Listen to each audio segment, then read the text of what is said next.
Continuando con nuestro ciclo de charlas de formación permanente, tenemos esta oportunidad de hablar sobre el tema de las indulgencias y nos va a ayudar Elier Jerez.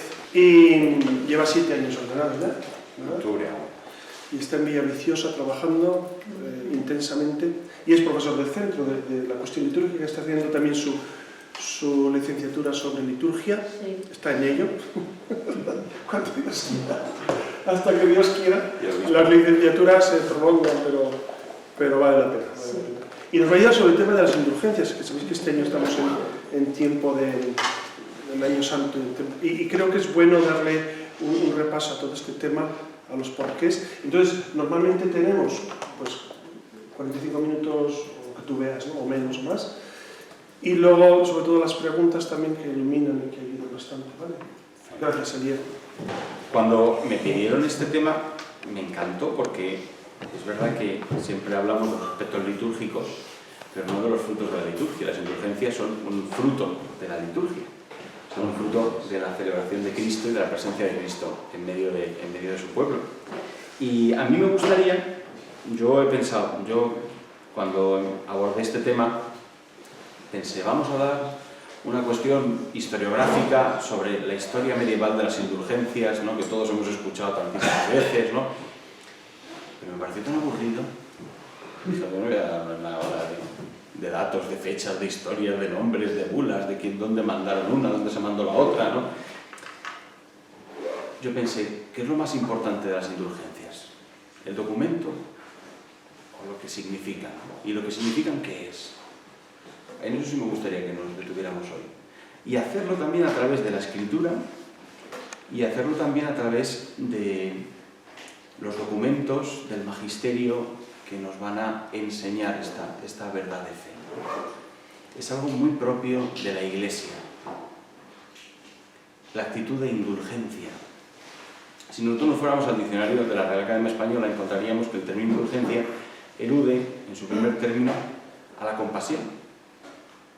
Cuando decimos, ¿no?, y adjetivamos el término indulgencia, decimos que alguien es indulgente, decimos que es alguien que tiene compasión. Es una preeminencia del perdón. La palabra indulgencia es esto, y eso es lo que expresa una indulgencia plenaria. ¿Qué es una indulgencia plenaria? Es una indulgencia parcial. ¿Por qué la Iglesia da indulgencias? Porque el oficio de la Iglesia, que llamaba San Agustín, la Iglesia tiene por oficio el amor. Es la expresión del amor de Cristo, es la misericordia. Aparece un nuevo término, la misericordia, la pobreza del corazón, el empobrecimiento de la riqueza del cielo a mi condición de pecador. La encarnación cambia la historia de la salvación, transfigura la voz del Padre en el rostro de un Hijo, a través del Espíritu Santo. Cristo se ha bajado a mi entendimiento. El Verbo dialoga con el hombre, llama a los apóstoles, como ahora veremos, les da una misión, comparte con ellos un camino. Cristo está conmigo también en mi condición de pecador. Introduzco este tema porque creo que a la hora de hablar de indulgencias no podemos apartar la mirada del rostro de Cristo. La indulgencia no es solamente un poder eclesiástico, es un oficio compartido. Por eso me gustaría que situáramos, ¿no?, como el que se pone unas gafas de sol y con ellas cambia el tono con el que ve las cosas, pusiéramos como gafas de sol un fragmento del Evangelio, que es Mateo 16, 13-20. ¿Quién dice la gente que es el Hijo del Hombre? Ante esa pregunta, Pedro responde, tú eres el Mesías, el Hijo de Dios vivo. Dichoso tú, Simón, hijo de Jonás, porque eso no te lo revela la carne y la sangre, sino mi Padre que está en el cielo. Ahora yo te digo, tú eres Pedro, y sobre esta piedra edificaré mi iglesia, y el poder del infierno no la derrotará. Te daré las llaves del reino de los cielos. Lo que ates en la tierra quedará atado en el cielo, y lo que desates en la tierra quedará desatado en el cielo. En la misión de Pedro, en ese cambio de nombre, en esa identidad de Pedro dentro del colegio de los apóstoles, dentro del grupo apostólico, aparece una potestad, la de atar y desatar, y aparece también las llaves del reino de los cielos. Ese oficio Pedro como le acompañaremos en otros dos fragmentos del Evangelio, es algo que solo comparte Él y Cristo. Hay cosas en las que Jesús habla a todos los apóstoles en el Evangelio. Hay otras en las que habla a todos los fariseos y los publicanos. Hay cosas que habla a todos los que le están escuchando. Y hay cosas que solo comparte con Pedro. Y todas van en esto. En el oficio de atar y desatar. De aquí mana la potestad de la Iglesia de tener indulgencia. Y también, por supuesto, unida a la indulgencia, el sacramento del perdón. Porque no se puede separar la indulgencia, como luego veremos también cuando lleguemos a Pablo VI y a nuestros días, del sacramento de la penitencia. Por eso a mí me gustaría, desde la perspectiva litúrgica, también contemplar esto.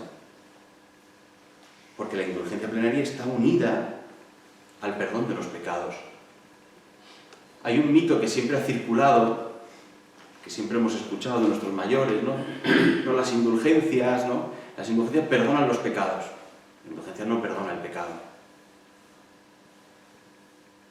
Si nosotros vamos al Catecismo de la Iglesia Católica, a partir del número 1471, que en donde se nos explican, que ahora lo veremos, la indulgencia plenaria y la indulgencia parcial y qué es el modo de la indulgencia, veremos que no está referida al perdón del pecado, sino a la pena temporal del pecado que yo he cometido y se me ha perdonado. Porque la culpa del pecado es la condenación, que es la separación total de Dios, la falta de comunión. Y lo que remedia el pecado no es la indulgencia, es la misericordia, expresada en el sacramento de la reconciliación. Luego también veremos que está unida al sacramento de la Eucaristía, pero eso no lo anticipo, que nos vamos a introducir. La indulgencia, en el modo más plenario, expresa que toda la culpa que acarrea el delito que ante Dios yo he cometido quede perdonada. ¿Qué es una indulgencia? Nos dice el Catecismo. La indulgencia es la remisión ante Dios de la pena temporal de los pecados ya perdonados, en cuanto a la culpa, que un fiel dispuesto y cumpliendo determinadas condiciones consigue por mediación de la Iglesia, la cual, como administradora de la redención, qué bonito cómo se define la Iglesia. En la historia, a la Iglesia se la define como muchísimas cosas, buenas y malas. En este momento la Iglesia se define a sí misma como la administradora de la redención. Distribuye y aplica con autoridad el tesoro de las satisfacciones de Cristo y de los santos. Es decir, la indulgencia no la gano con mis méritos, sino con los méritos de Cristo. El que ha pagado la cuenta ha sido el Señor. De su tesoro, que ha sido la pasión salvadora, su muerte y resurrección, nace que se borre toda la culpa de mi pecado. Por tanto, vemos que es necesario el perdón y es necesario también esta remisión. Y esto la Iglesia lo ha creído desde los primeros siglos. Pero ustedes me pueden decir, San Agustín no habla de indulgencias. San Ildefonso no habla de indulgencias. Tampoco lo encontramos en San Isidoro de Sevilla. ¿Cuándo aparecen las indulgencias en la Iglesia? Vamos a hacer un breve recorrido histórico. Ya les digo que también a modo, ¿no?, de telón de fondo. Al ir tan unida al sacramento de la penitencia, hasta que en el siglo VI no aparece en el norte de Irlanda lo que llamamos ahora mismo la penitencia tarifada, que no se llamaba así, nosotros lo hemos puesto como un código histórico a la hora de hablar del sacramento. El sacramento de la penitencia tenía un ejercicio vital y una forma sacramental muy diferente a la que nosotros conocemos. A partir del siglo VI en Europa, en la evangelización de Europa, se transforma el sacramento de la penitencia. Se cambia lo que es la forma material del sacramento. Se cambia también la forma. Aparece una fórmula de absolución concreta. Aparece que tienes que decir los pecados íntegros al confesor, el número de veces, y a través del número de veces, por eso se llama tarifada, se te iba imponiendo una culpa, ¿no? Si tú habías cometido este pecado y este otro pecado, pues tenías una culpa, ¿no? Mi madre siempre me ha contado, esto es un chascarrillo, que el día que se fueron a casar fue ella pues con mi tía, con mis abuelos, todos el día antes a confesarse. Entonces, cuando salieron de confesarse, ¿no?, llegó mi madre y le dijo a su hermana, ¿no?, que trabajaban juntas y vivían juntas siempre, le decía, dice, bueno, ¿y a ti qué te ha puesto el cura de penitencia? Dice, me ha puesto 3 Ave Marías. Y él mira a mi madre y me dice, ¿tú también le has cogido a mamá dinero de la cartera? Como pensando, bueno, va por mí, ¿no? Si tú has hecho esto también. Pues ya no es así. Si escucháramos los sermones de San Agustín sobre la penitencia, cuando los predica como obispo en Tagaste, veremos que la penitencia estaba unida a un proceso de conversión de muchos años. La penitencia no se ejercía en un día 15 minutos antes de misa, que de eso daría para otra charla, ¿eh? Cómo se prepara la confesión y cómo nos confesamos. Que hay veces que yo por el cristalito del confesionario, cuando ves esa fila de penitentes tan compungidos, que durante la misa del domingo, porque no hay tiempo durante la semana para pedir perdón, tiene que ser durante la misa todos los sacramentos juntos, falta que les casemos también dentro de la misa del domingo, con el teléfono móvil mandando un WhatsApp a la prima para decirle que llegan a comer tarde porque el cura se está enrollando y sigue en la fila del penitente, voy a confesar. Pero esto en los tiempos apostólicos y en los tiempos de los padres de la Iglesia, esto era impensable hasta el siglo VI. Cuando tú cometías un pecado, que esto aparece desde la historia del Nuevo Testamento, en los Hechos de los Apóstoles ya aparece, después del bautismo, los apóstoles y sus sucesores se encuentran con que la gente que se bautizaban adultos, después pecan, ¿qué hacemos con ellos? Un proceso de conversión, para que no sean expulsados de la comunidad. Y ese proceso duraba casi toda la vida. Entonces tú confesabas los pecados al obispo, el obispo te imponía un tiempo de penitencia que llegaba desde los 3 hasta los 6 años aproximadamente. Siempre hemos jugado con el tiempo de la imperfección, porque la escritura tenía muchísimo pozo, también en las épocas, ¿no?, patrísticas. Entonces el número de perfección es el 7, el número de imperfección es el 6, para que al 7º año tú pudieras, ¿no?, ser perfecto con Cristo, 6 años aproximadamente, tenías que vivir una vida de penitencia y de satisfacción del pecado.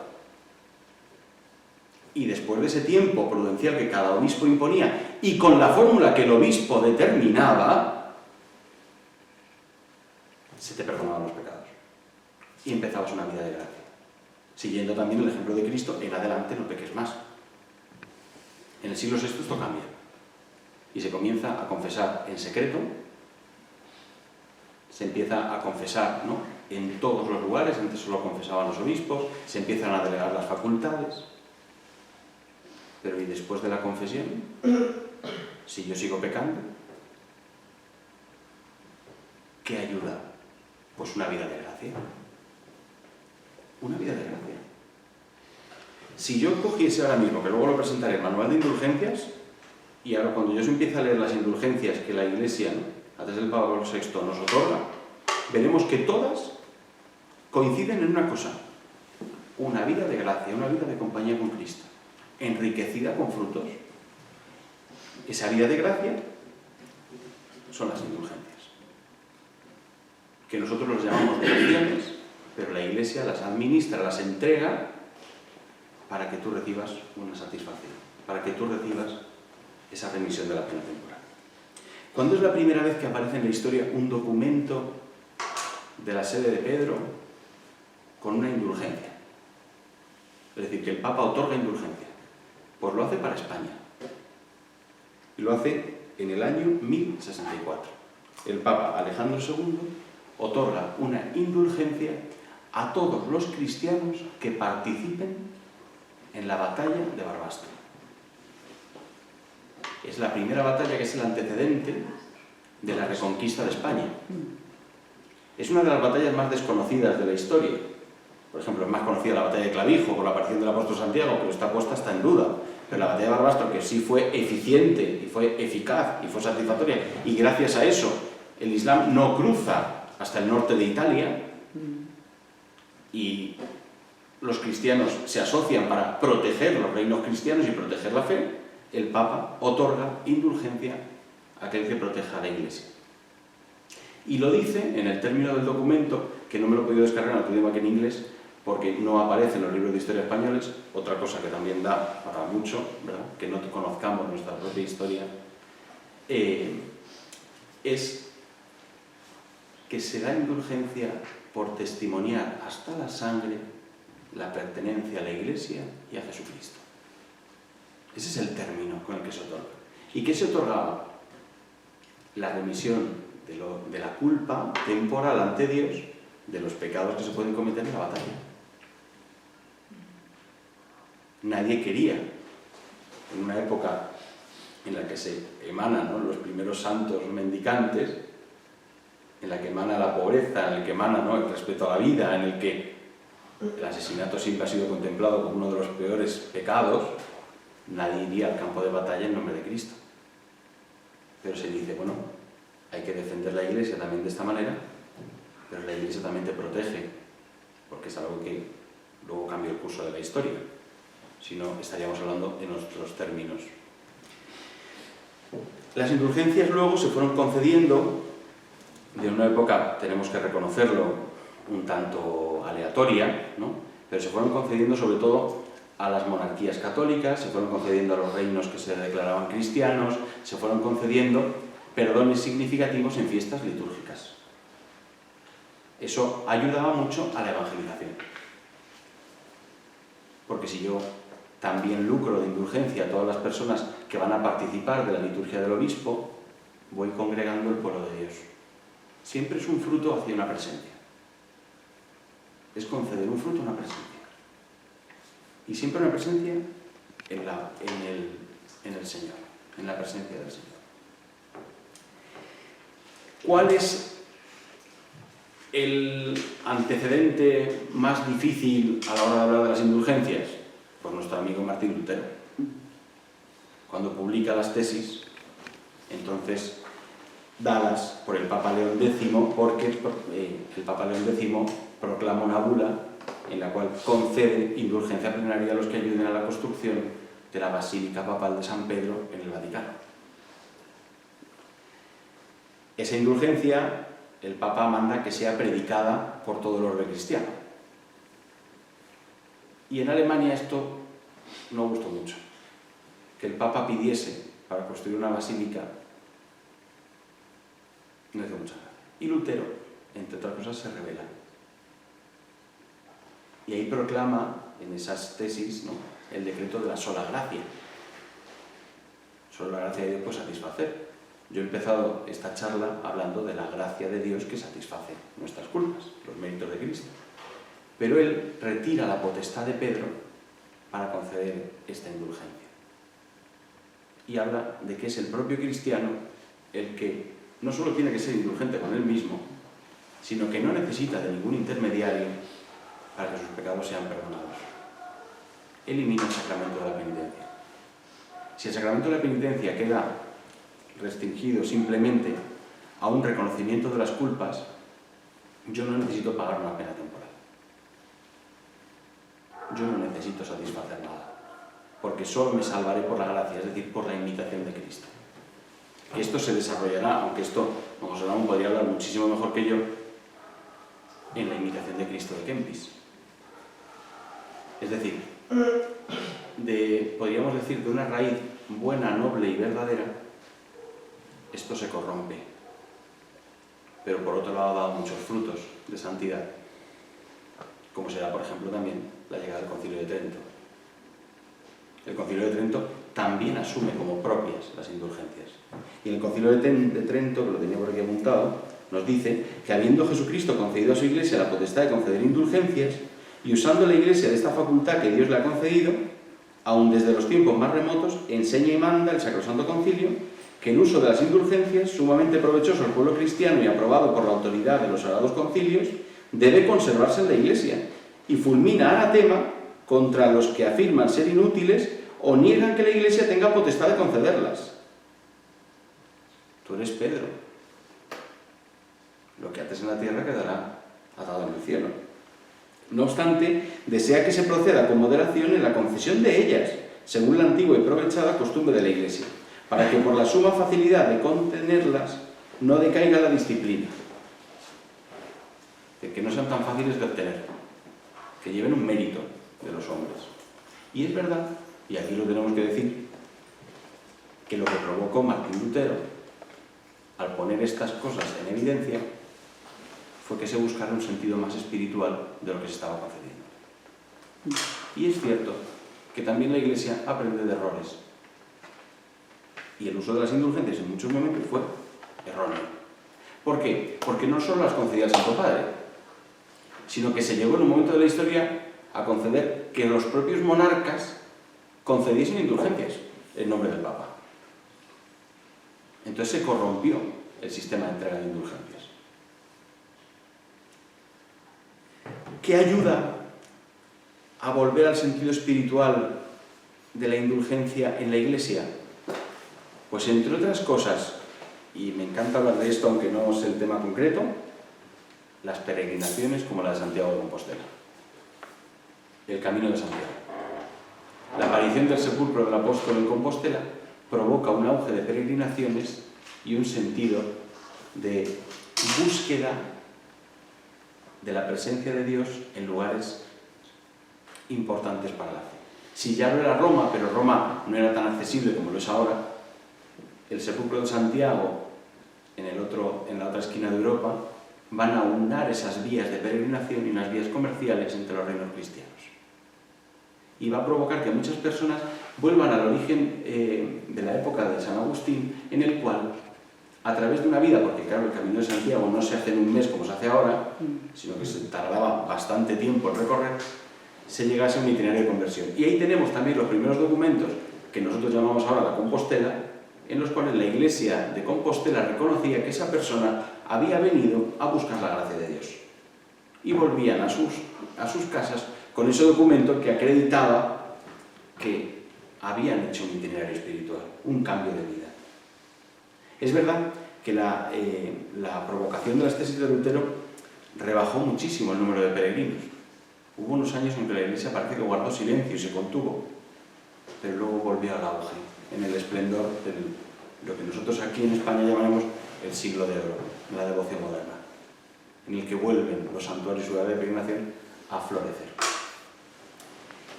Vamos a dejar un poquito ahora la historia y nos vamos a meter de una forma como más profunda en el misterio de las indulgencias. Y lo voy a unir a los años santos, que no es el tema de esta ponencia, pero ya que estamos en el año santo de la Iglesia, año de gracia, pues sí me gustaría arrojar en esto un poquito de luz.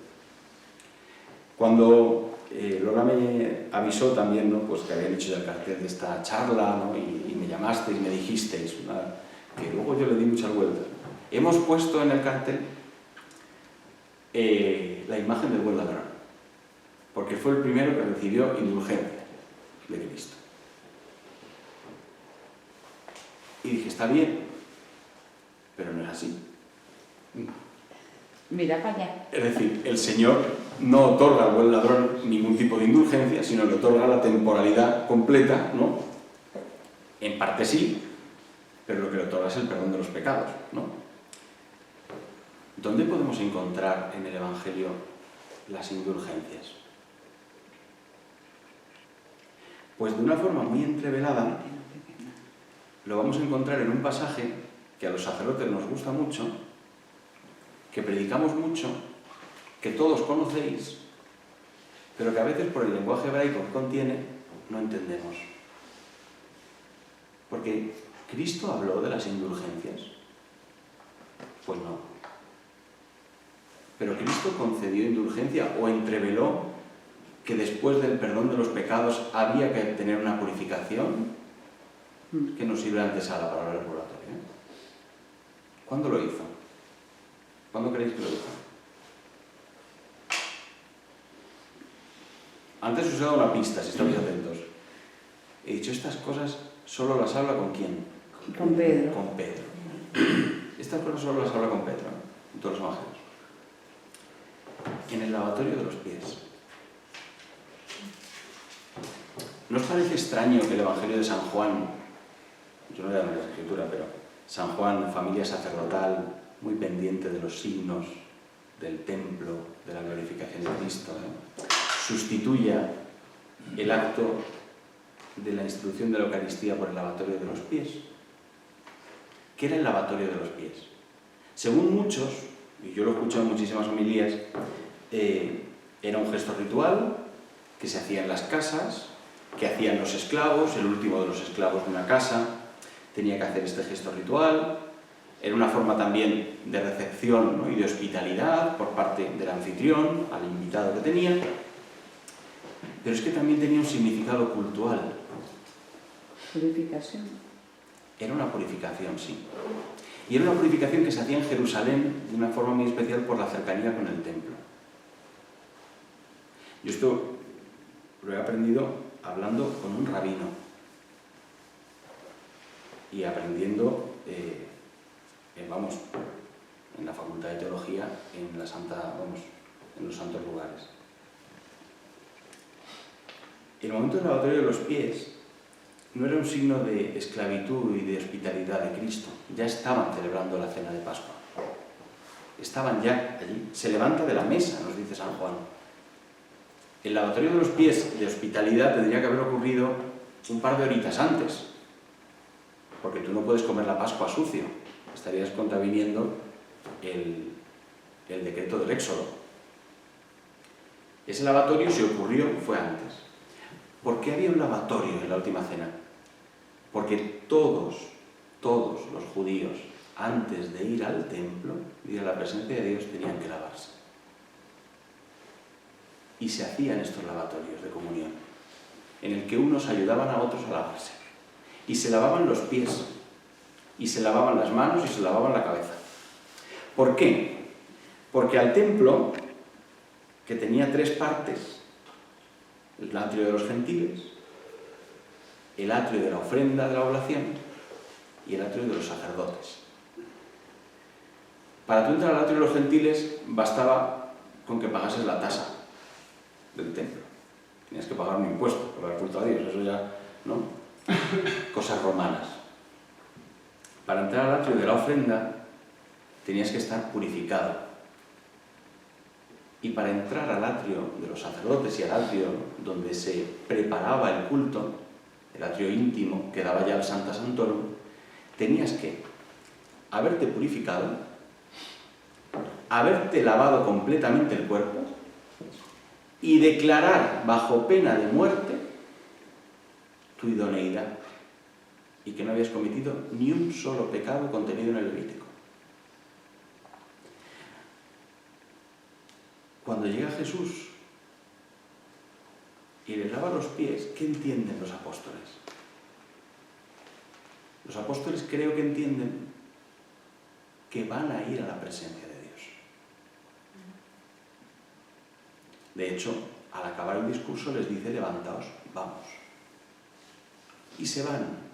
Y se van por la misma ruta por la que entrarían al templo. Jesucristo les está hablando del templo de su cuerpo.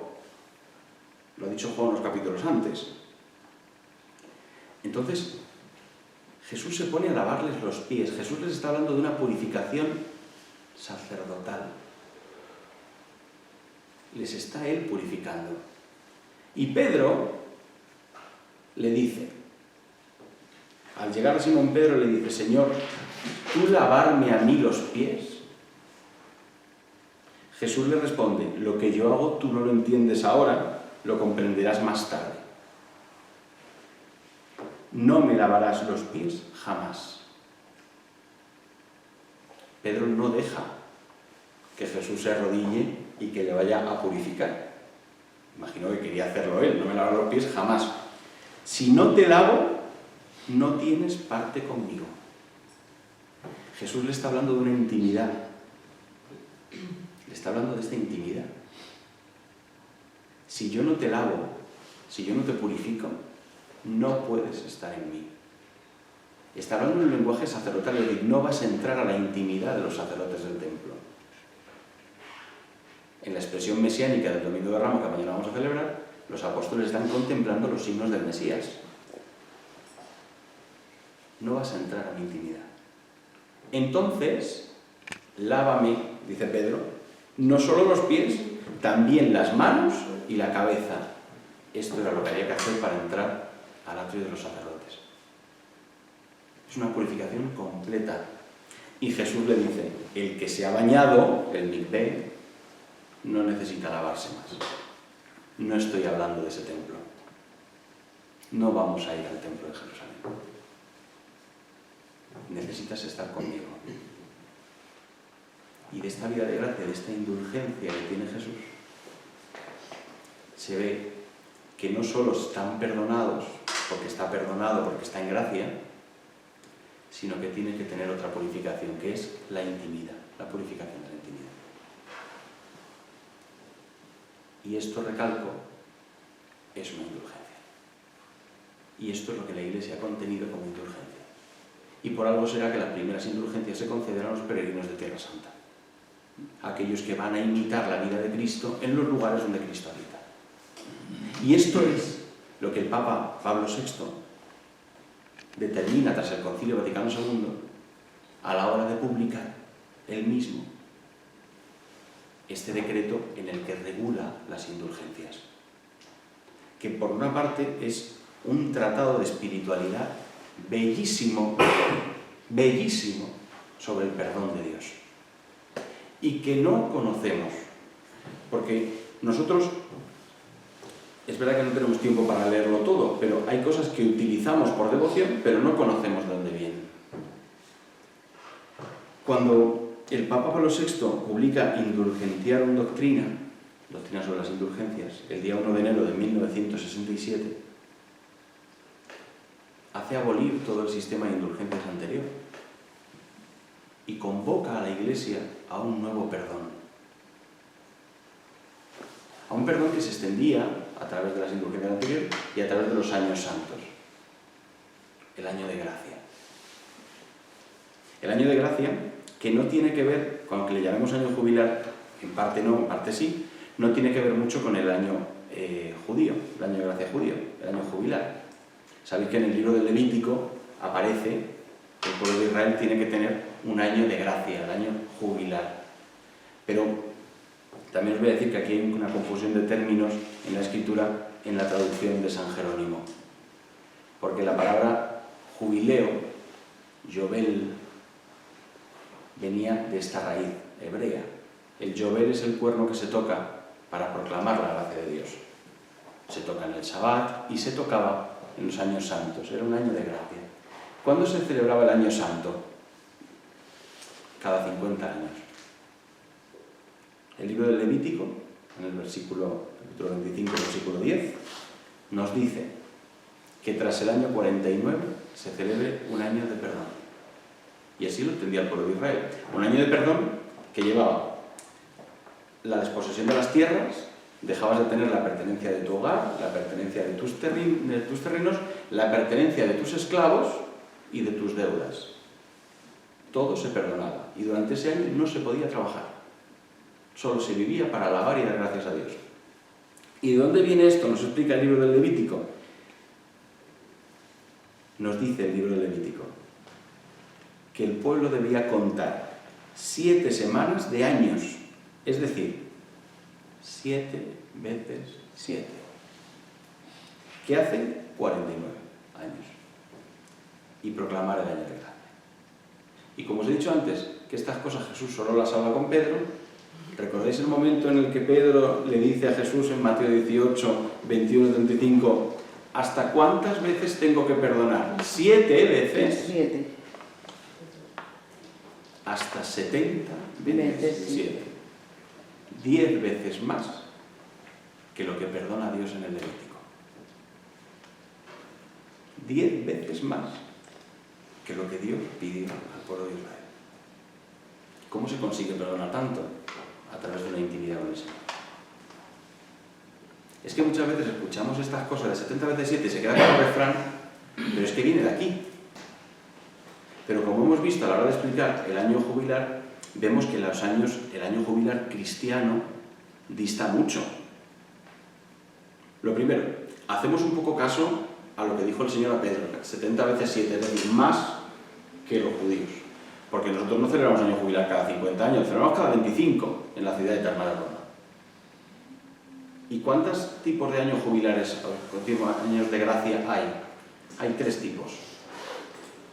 El que nosotros llamamos jubileo ordinario, que es lo que estamos celebrando en este año santo. Cada 25 años la Iglesia celebra un año de gracia y un año de perdón. También lo hay extraordinario, cuando la Santa Sede lo determina en el lugar que determina, por ejemplo, el Jubileo de la Misericordia. Y también hay otro que es el Jubileo Perpetuo, que por ejemplo España tiene 3. El Jubileo de Santiago de Compostela, que es perpetuo, es decir, cuando la fiesta, dijo el Papa, cuando la fiesta del apóstol caiga en domingo, año santo. Para toda la vida.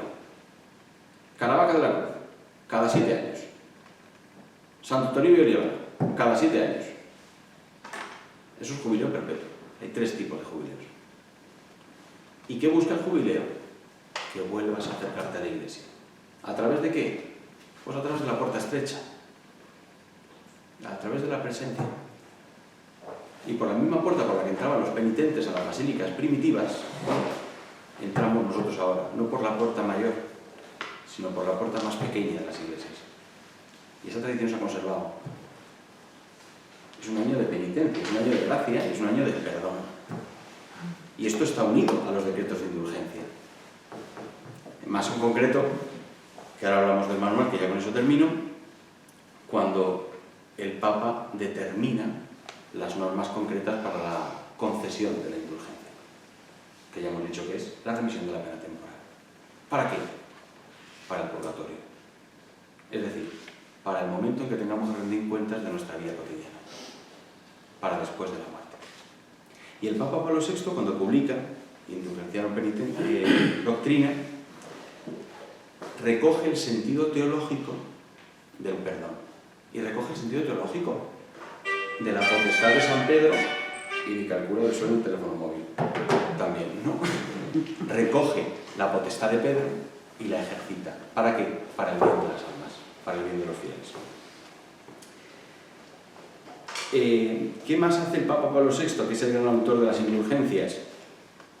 Abolir la bula de la Santa Cruzada, por primera vez en la historia, que había quedado también un poco en el olvido, ¿no? Nosotros ahora hacemos la colecta de los santos lugares, no hacemos la bula de la Santa Cruzada, y abolir las indulgencias y restituirlas.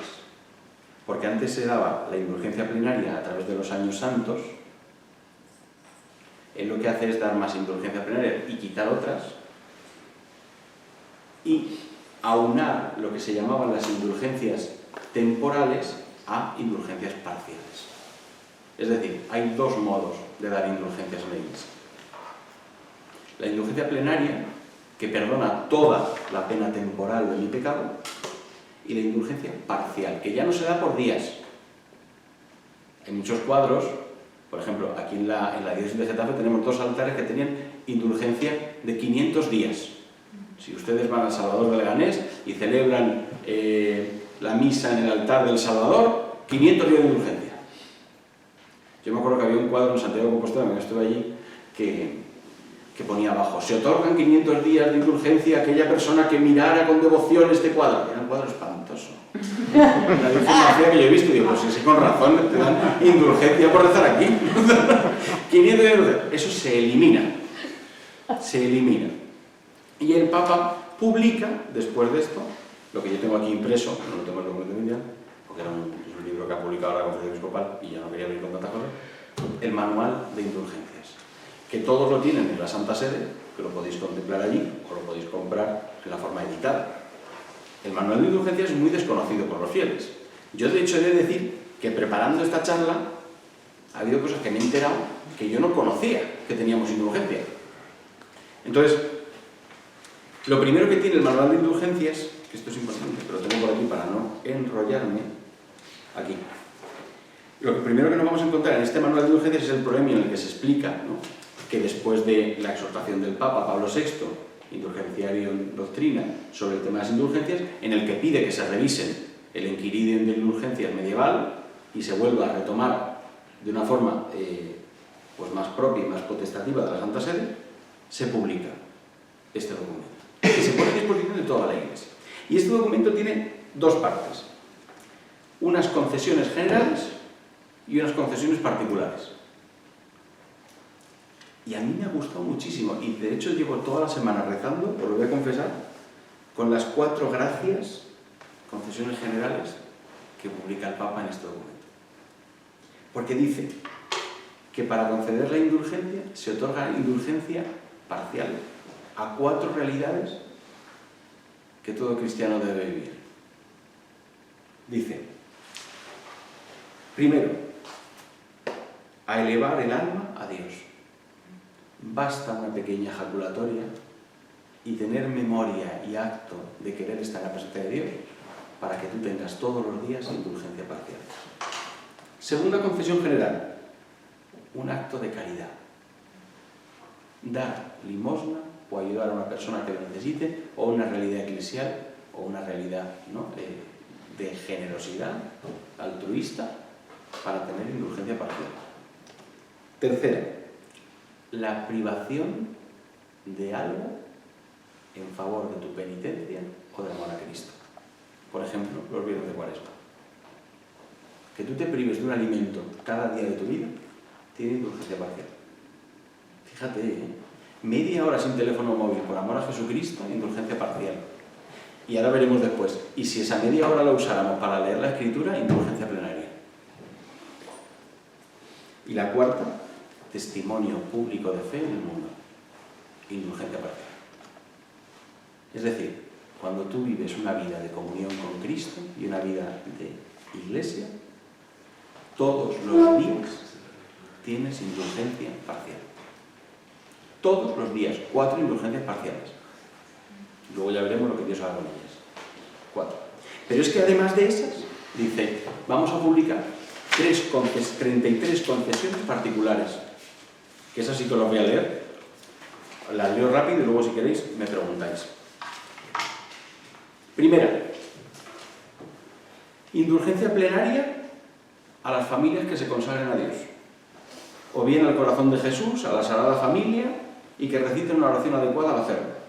Segunda, si haces un acto de consagración del género humano a Jesucristo Rey, indulgencia plenaria, y te pone el acto que tienes que realizar, pues si te sirve. Tercero, si haces un acto de reparación, el día del corazón de Jesús, y reces públicamente este acto, Jesús dulcísimo, la oración tan bella al corazón de Jesús. Cuarta, que recibas la bendición papal. Que recibas la bendición apostólica a través de la radio, la televisión o en persona impartida por el sumo pontífice, en la bendición Orbi et Orbe, o por el obispo, que eso es una cosa que también tenemos en la diócesis, tenemos que determinar, ahora que estoy en la delegación de liturgia, pedirle al obispo que publique las 3 fechas que le concede la Santa Sede para dar indulgencia plenaria y bendición apostólica, bendición papal. Quinta, los días destinados a una finalidad religiosa de carácter universal, es decir, indulgencia plenaria al fiel cristiano que asista a las celebraciones que tienen lugar en cualquiera de los días designados a una finalidad religiosa. Por ejemplo, por el fomento de las vocaciones sacerdotales y las vocaciones religiosas, por todos los jóvenes, para fortalecer la fe. Es decir, cada vez que tú asistes a una fiesta universal de la Iglesia, misa, tienes indulgencia plenaria. Lo que nosotros llamamos precepto, la Iglesia lo llama gracia. Yo voy por cumplir. Dios te otorga el perdón de toda pena temporal. Sexta, se concede indulgencia parcial al fiel cristiano que trabaje en enseñar o aprender doctrina cristiana. ¿Cuántos sois catequistas? Todos los días que catequizáis, indulgencia parcial. Adoración al Santísimo Sacramento, indulgencia plenaria. A quien visite el Santísimo Sacramento para adorarlo por espacio de media hora, por lo menos. O que recite piadosamente el Tantum Ergo delante del Santísimo Sacramento, expuesto solemnemente después de la misa de la Cena del Señor el Jueves Santo. Tercero, que participe piadosamente en la solemne procesión eucarística, el día del Corpus Christi. Cuarto, que participe devotamente en el rito eucarístico con el que suele celebrarse la conclusión de una reunión eucarística. Tú vas a una jornada, vas a la bendición del Santísimo Sacramento, ya la tienes. Y después, indulgencia parcial a quien visite el Santísimo Sacramento para adorarlo, es decir, tú pasas a una capilla, rezas ante el Señor para adorarlo, indulgencia parcial, o quien rece a Jesús, presente en el Santísimo Sacramento alguna plegaria eucarística legítimamente aprobada. Adorote devote, ¿no? Sacrum convivium, adorad postrados, Tantum Ergo. La 8 es la comunión eucarística. Cada vez que comulgamos eucarísticamente tenemos la indulgencia plenaria. También que recemos una oración que hay aquí para el día del Viernes de Pasión, que fue ayer. También indulgencia parcial a quien haga un acto de comunión espiritual o una fórmula de acción de gracias después de la comunión como el alma de Cristo. La novena, a quien haga examen de conciencia y haga acto de contrición después de hacerlo. La décima, a quien vaya a hacer ejercicios espirituales, indulgencia plenaria. Indulgencia plenaria a quien rece por la unidad de los cristianos en la semana de la unidad de los cristianos y al menos a Dios le diga que todos sean uno. La 12, la 12ª, a quien esté en peligro de muerte, a quien reciba la unción de los enfermos o a quien no teniendo un sacerdote en peligro de muerte bese un crucifijo. Fíjate, indulgencia plenaria. Conmemoración de la pasión del Señor, a quien participe del triduo sacro, también la tiene, indulgencia plenaria. A quien rece el ejercicio del Vía Crucis, indulgencia plenaria. A quien use objetos de piedad, indulgencia parcial. A quien haga oración mental, es decir, fijaros, oración mental, indulgencia plenaria. Y a quien rece unas plegarias a la Santísima Virgen María, indulgencia plenaria. Si rezas el rosario, por lo menos una de las 4 coronas, 5 misterios seguidos. O indulgencia parcial si haces cualquier oración a la Santísima Virgen, como es el Ave María, como es el Acordaos, como es la Salve. Y si rezas el Ángelus, indulgencia plenaria. Es decir, la Iglesia más fácil no lo pueden hacer. Pero luego yo hay 2 cosas y con esto quiero terminar, porque hay oración al Ángel Custodio, pero no voy a seguir porque si no me voy a alargar muchísimo. Hay 2 cosas que me gustan muchísimo de este documento, aparte de todo el perdón y toda la misericordia que la Iglesia tiene con los fieles. Uno es la presencia en el corazón de Pedro, del Papa, de Oriente, porque Oriente no reza la Salve o el Acordaos, pero reza la Cacistos. Y cómo el Papa enumera cada una de las oraciones más importantes de cada uno de los ritos litúrgicos, de las familias litúrgicas del mundo, los que los habéis estudiado, y le otorga indulgencia plenaria, para que Oriente y Occidente tengan todos indulgencia cada vez que recen desde su corazón y en comunión con la Iglesia.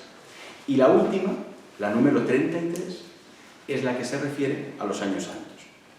Y esta sí me gustaría brevemente explicarla.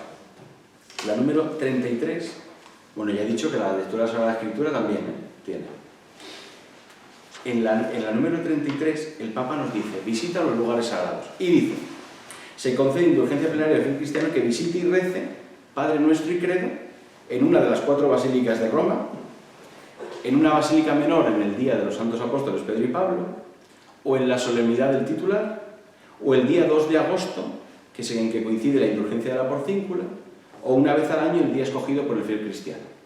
Si tú vas a una basílica menor, como es la del Corazón de Jesús, el día del Corazón de Jesús tienes indulgencia plenaria. Si tú vas a la basílica de Montilla el día de San Juan de Ávila, indulgencia plenaria. Si tú vas a la basílica del Pilar el día que tú quieras, indulgencia plenaria. Una vez al año. Y después ya es cuando habla de que también puede haber en las diócesis, en la propia catedral y en las parroquias, que esto no lo conocía yo, en la solemnidad del titular, aquí el día de Santa Maravilla de Jesús, hay indulgencia plenaria por venir a misa a esta parroquia. También el día 2 de agosto, que en esto a un amigo mío franciscano le he pegado un tirón de oreja esta semana. De hecho, tanto que decir que hay un templo franciscano, el manual de indulgencia dice que en cualquier parroquia que tú vayas a celebrar la Eucaristía el día 2 de agosto tienes indulgencia plenaria. No solo el templo franciscano. El Papa Pablo VI lo amplió a todos los templos del mundo. Y así capillas y oratorios en todos los días de su fiesta. Como vemos, la Iglesia propone el perdón a todos, perdona hasta 70 veces 7, y lo único que necesita es la voluntad del cristiano de imitar a Cristo en su vida para lucrarse del cielo eternamente. Y con esto y un bizcocho he terminado. ¿Parece bien? Creencias, reclamaciones, también si las hay. ¿Podrías aclarar? Porque yo cuando doy las clases en el curso básico de teología hay muchas dudas. El tema de la culpa y la pena del pecado. Sí, pues mira, cuando yo cometo un pecado mortal, mi corazón rompe una comunión con Dios. Es decir, yo omito a Dios de mi vida. No es que Dios me rechace, sino que soy yo el que rechaza a Dios. Cuando yo confieso mis pecados, y es que esto es muy buena pregunta, cuando yo confieso mis pecados, se perdona plenamente el pecado, pero no se eliminan del todo los frutos que ha dejado ese pecado en mi corazón. Esto se puede llevar desde el ámbito de la pena moral a decir, bueno, si yo me acostumbro a mentir un día a mis amigos, acabaré mintiendo a mi madre, acabaré mintiendo a mi compañero sacerdote, mintiendo al obispo y mintiendo al Santo Padre, ¿no? Pero también desde el punto de vista espiritual, cuando mi corazón es dañado por un pecado, mi corazón todavía tiene esa sed de Dios ahí. Esto, que no aparece muchas veces en los manuales de la confesión, por ejemplo, San Juan de la Cruz lo tiene clarísimo en sus máximas y avisos. Cuando habla de la herida que deja el pecado, también lo habla Pablo, con el aguijón.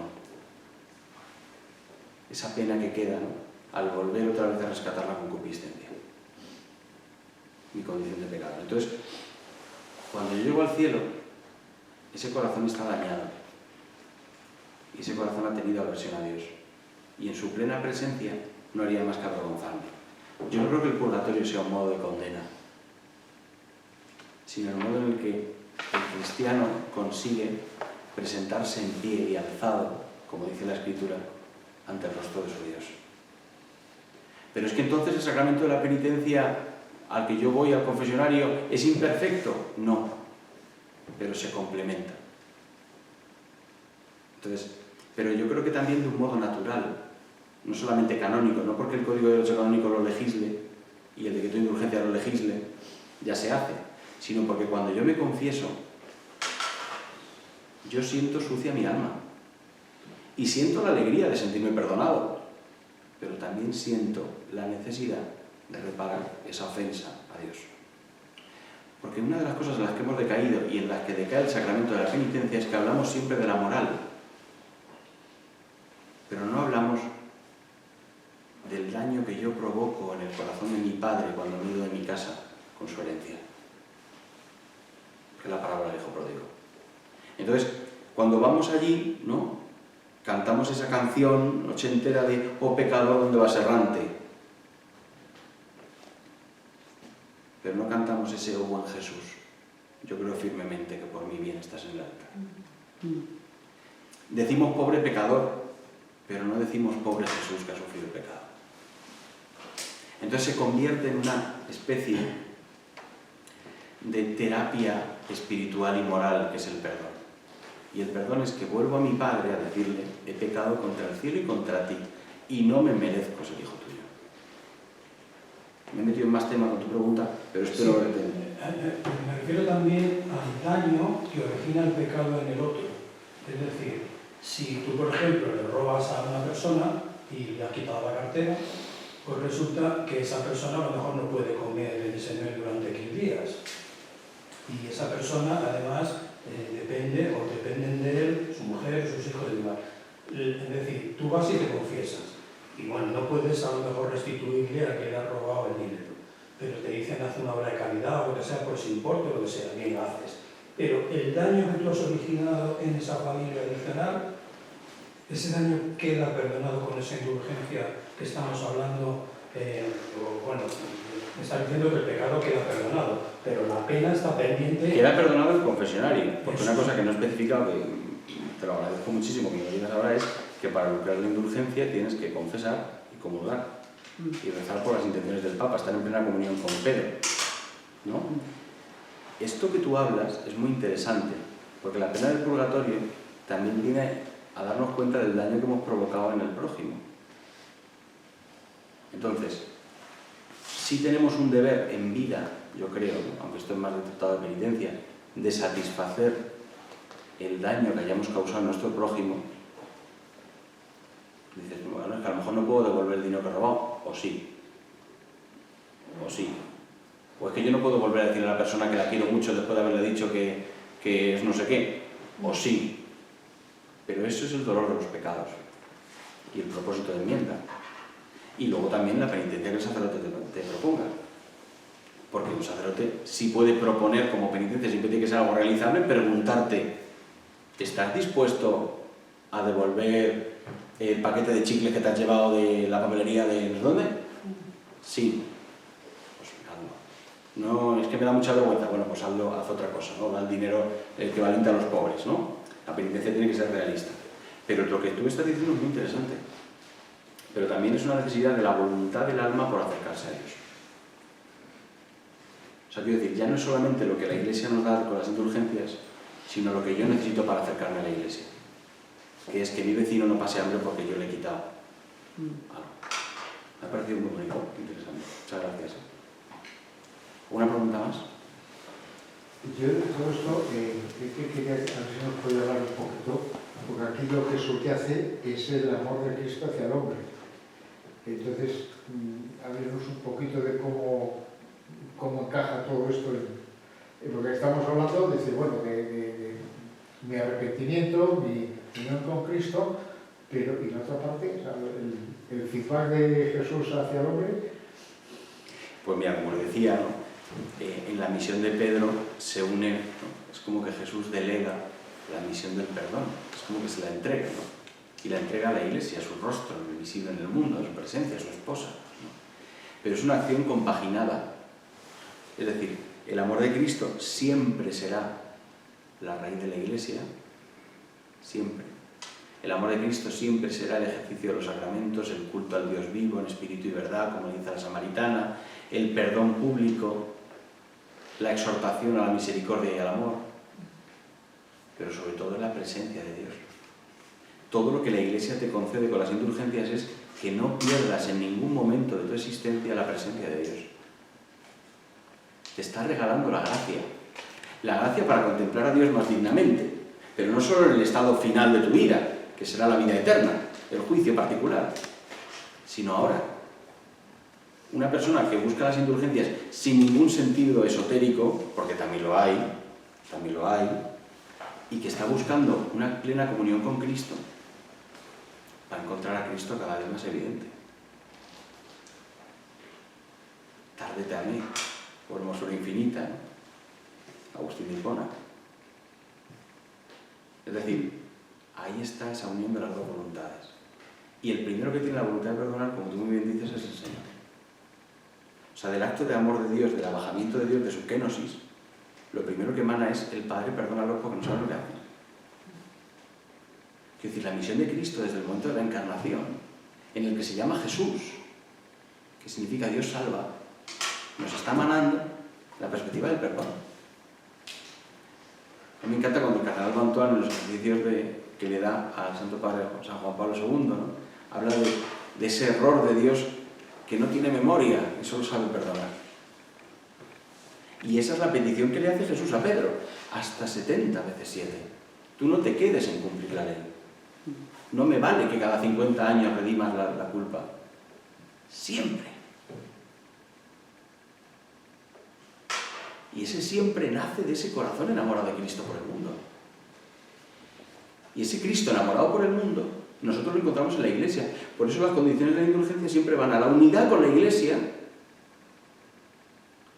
y a la unidad con Cristo. Comunión y comunión de oración. Y a la comunión con Dios y con uno mismo. Reconciliación. Porque como bien decías antes, en la reconciliación yo también expreso que estoy dividido con mi hermano. Es una purificación. Dos preguntas. Fáciles. Muy cortitas, muy fáciles. Para conseguir la indulgencia, o sea, ¿el Señor te concede las indulgencias sin tú solicitarlas? ¿O tienes que solicitarlas? ¿O tienes que ser consciente de que estás consiguiendo una indulgencia? Sí. El Papa Pablo VI determina, ¿no?, que los fieles deben buscar la gracia de Dios, pero no determina que el fiel tenga que buscar lucrarse de esa indulgencia. Aunque os estoy hablando, en esto que lo he especificado más, de un documento apostólico, que es cierto que todos los cristianos deberíamos conocer. Igual que tenemos un devocionario, podríamos tener un manual de indulgencias. Incluso los curas, y en tono de mea culpa, podríamos predicar más sobre estas cosas, ¿no? Porque son gracias que los fieles a veces se pierden porque omiten. Entonces, sí creo que es bueno el conocimiento. Por eso os pido, mirad, de la charla que he dado, si simplemente os quedaréis con que cuando yo llegue a la parroquia hablaré del amor de la Iglesia y las indulgencias a los demás, estáis haciendo una misión y aparte tenéis indulgencia parcial por dar testimonio de fe, ¿no? Que ya encima tenéis otra. Es decir, es verdad que es desconocido. Y en un mundo tan antipietista, porque esta sociedad es antipietista, ¿no? La piedad ha quedado reducida a la mayor intimidad. Todavía mantenemos un culto público, pero no mantenemos una piedad pública. Os digo una tontería, ¿no? Pero a mí me duele muchísimo porque yo no soy ejemplo de nada, ¿eh? Pero a mí desde niño me inculcaron muy fuerte, ¿no? Los viernes de Cuaresma, ¿no? Y tú vas los viernes de Cuaresma por las calles de mi pueblo y es que dices, Dios mío, pero ¿cuántas personas están incumpliendo este precepto? Que es una chorrada. Es que tú fíjate que por ser vegano o estar a dieta lo haces, pero por el amor de Dios no. ¿Y sabéis lo que he resuelto? Llevo 3 años haciéndolo. Lo contrario a lo que me han enseñado siempre. Todos los viernes de Cuaresma me voy a comer a un restaurante a pedir pescado. Porque no me vale de nada comer en casa un potaje, sino que el cura esté en el bar del pueblo. Y os parece una tontería, pero me está ayudando muchísimo. Y el como mostrar que no es tan difícil tener esa piedad. Es que se nos ha olvidado la piedad con Cristo. Se nos ha olvidado esa intimidad profunda con el verbo de Dios. Entonces lo hacemos por cumplir. Y la indulgencia que te viene a mostrar que es que Dios desborda de amor por una tontería que le diga. O sea, que es que tú dices hoy, Sagrado Corazón de Jesús, en vos confío, y tienes indulgencia parcial. Es decir, que es que una frase que son 0,03 segundos. O sea, mayor muestra de misericordia y de perdón no tenemos. Entonces yo sí creo que hay que tener un poquito de voluntad. Si no hay voluntad,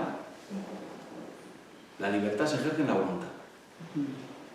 La segunda pregunta que tenía. La segunda pregunta es en relación a que estás hablando, han hablado todo el rato de conseguir esa indulgencia, ese amor con Dios, ¿no? Esa perdón de la pena aquí en la tierra, ¿no? Para conseguir esa vida de gracia. Pero también podemos pedir esa indulgencia, ¿no? para aquellos difuntos, ¿no? Aquellas personas que ya estén en el purgatorio. De hecho, la Iglesia pide que se ofrezcan. Y ahí, si leéis el manual de indulgencia, vais a ver que hay una parte que está destinada solo a los difuntos, ¿no? Es decir, el fiel cristiano se puede lucrar de las indulgencias para sí mismo, que es lícito. Aquí no me venga la moralina de, ay, como me lo voy a quedar para mí. Pues, joder, que Dios te lo da como se lo da al vecino. ¿No? Si yo sé hacer mejor el arroz y la paella, me sale mejor a José Ramón, pues lo siento muchísimo, lo invitaré a comer, pero quiero decirte, la vida cristiana tiene sus frutos en tu vida, no pasa nada, ¿no? Es que soy muy egoísta, porque es que, pues no, mira, que es tuyo, quiero decir, Dios te lo entrega, pero yo también se lo puedo volver a ofrecer. ¿Y sabes qué ocurre? Es que esto es un eterno amor, porque es, si yo ofrezco las indulgencias por un difunto y rezo por esos difuntos, tengo otra indulgencia. Quiero decirte, ha sido muy natural que vaya, y muchas gracias por decirlo, porque es verdad que no lo he dicho, va muy omitido, o sea, va muy unido al sufragio. A los que ya no pueden, nosotros les ofrecemos los medios. Es la comunión de los santos. Eso también, el tema de los sufragios también es muy importante, se está perdiendo mucho, ¿eh? Ofrecer misas por los difuntos. Yo, por ejemplo, el año pasado creo que enterramos a 113. Ofrecimos 32 funerales al año. ¿Quién celebra el resto de misas? El cura, si se acuerda, ¿no? Pero nadie ofrece misas por los difuntos, que por cierto están lucradas también. No sé si me he explicado bien porque son varias cosas, pero... Yo creo que sí, son varias cosas, ¿no? en lo que acabo de decir, pero quiero decir, para recibir la indulgencia plenaria se pide la condición de confesarse, de comulgar, a poder ser ese mismo día, y también de rezar por el Santo Padre. Cuando yo me voy a confesar, la Iglesia, para confesarme correctamente, me pide 5 cosas, que todos conocemos desde primera comunión. Primero, ¿cuál es? Examen de conciencia. Dolor de corazón. Propósito de enmienda. Es decir, el acto de contrición lo estoy haciendo. Claro. No hace falta que yo haga otro acto más. Es decir, si yo estoy cumpliendo y celebrando el sacramento tal como la Iglesia me lo está pidiendo, por eso he hablado antes de lo del que está en la fila con el teléfono móvil, yo estoy haciéndolo todo. Y en la misa ya he pedido por el Santo Padre.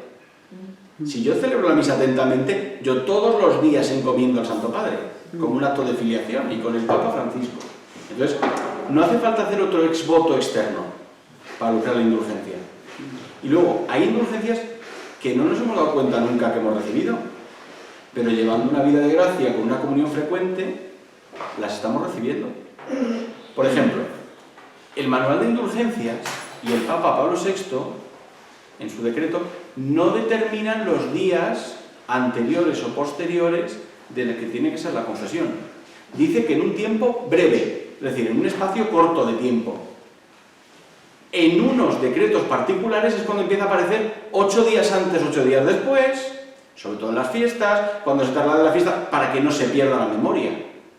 Pero el documento oficial no dice que tenga